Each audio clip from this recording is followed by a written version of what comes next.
and it's called Pure Impact AI. Now, this is the Elsevier Impact Conference.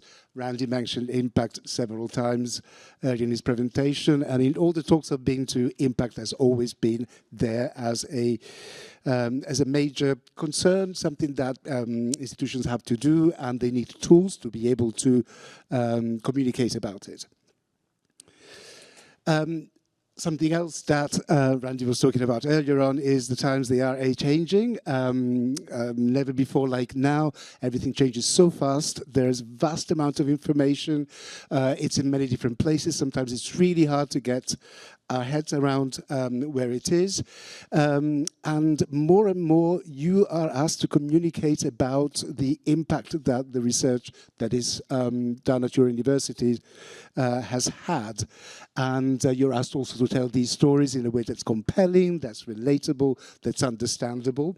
And the other big change in the last few years is using generative AI to assist us in our jobs, in the tasks that we need to do. This graphic, without going into detail, it's just that it's a very complex scenario that we're operating in, that you're operating in. It's a many-to-many kind of relationship between funders, PIs, research office, and all the awards that are there. And all of this needs to be distilled into influence on society, changes in society, societal impact, in a way that's sometimes really complex to understand. What we've done is we've started looking at how is research usually talked about? How is impact very often kind of categorized? And there are some dimensions. We came up with these 7 dimensions, which are maybe not a destination, but a process. We started with 9, narrowed them down to 7 now. Some of them, like academic significance, are well established, understood, based on metrics that have been there for a long time. I'm talking about citations, for example. And others are a bit more fuzzy or vague, or the metrics are not there or really hard to get, or maybe they're not captured. And based on those characteristics, we set ourselves the task of finding easier way of communicating about the impact of research across those dimensions. And in order to do that, we kind of looked at what the need was, communicating about impact, and then what was out there on the market, which was mainly focused on traditional indicators of impact, usually academic impact, academic significance. And the solution that we started putting together was to look at those characteristics that I showed in the previous slide, look at a variety of sources, getting some indicators of impact from these sources, and then splitting them across the characteristics in a way that's easy to understand. And on top of that, we also started using generative AI to create some narratives, starting with the content that's been put in Pure, and turning that into something that's a first draft of a narrative, of an impact report or an impact statement that can then be finalized and used. That's kind of how it works in a very simplified way. You start your journey, you import from Pure either a project and all the data that's associated with it, or you import a person from your Pure institutional instance with all the content that's associated with that person. And then we augment that data from Pure with data from all other repositories across Elsevier. So it could be metrics from Plumex or Scival, patent information from the LexisNexis patent database, it could be policy from Overton, or abstracts from Scopus. And we use all of that to generate these draft narratives that then are a starting point for a conversation, which is way better than looking at the blank page, having to look at all the research. Maybe you don't understand exactly, the subject area, and then having to get in from there. So we accelerate that. We cut the first few steps in that way, and then once it's finalized, you can be exported into maybe into Pure. It could be an impact content type in Pure, or it could be used for applying for funding and kind of describing the potential impact that's expected with the research that you're asking for the funding for.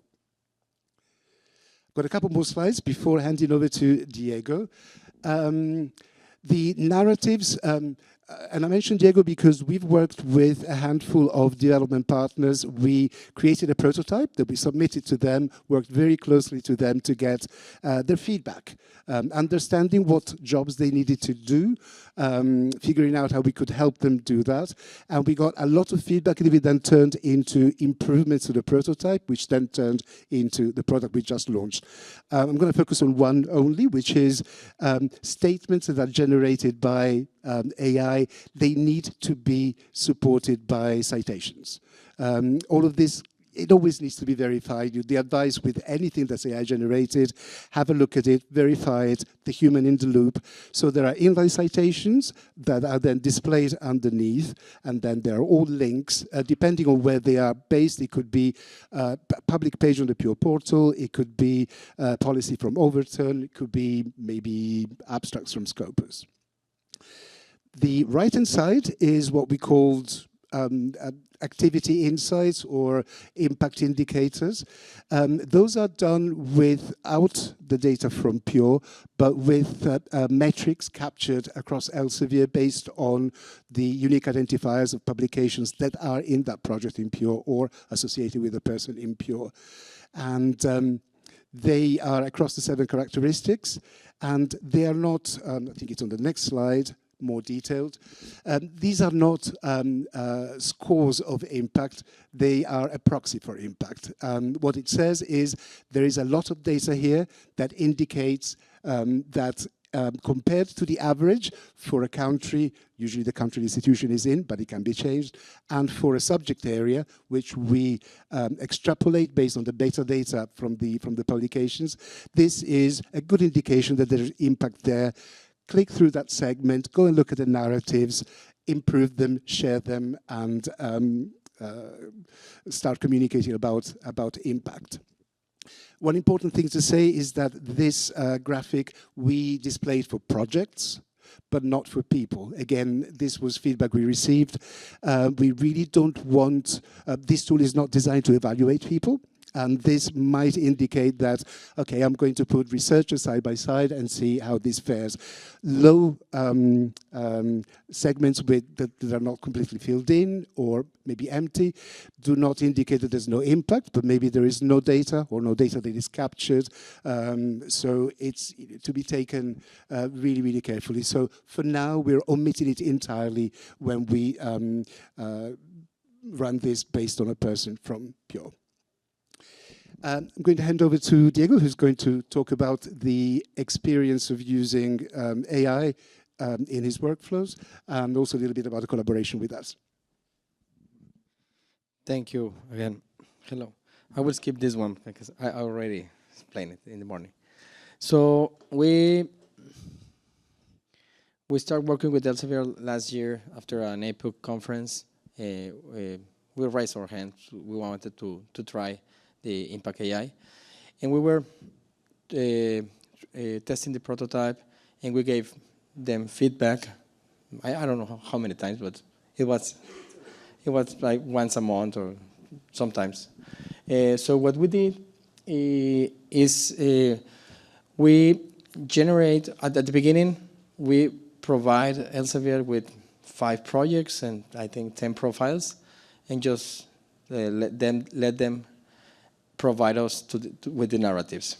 And then we have these narratives, and we gave them to our researchers. So please check if this narrative from your profile looks good. What do you think? Elsevier is trying a new tool.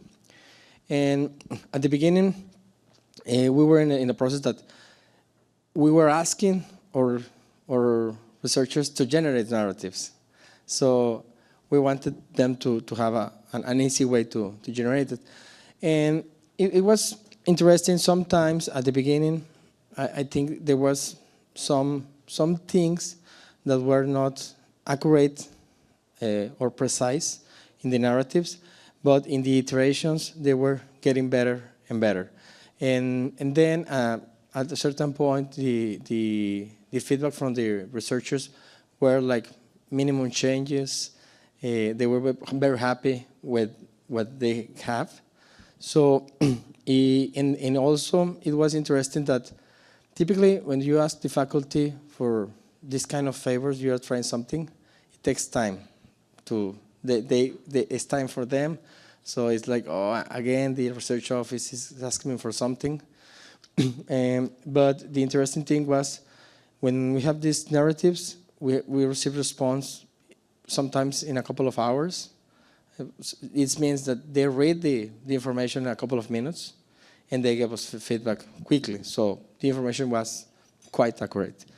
So what we think is valuable for using Impact AI is that the efficiency, since we as a research office can generate the narratives at a scale.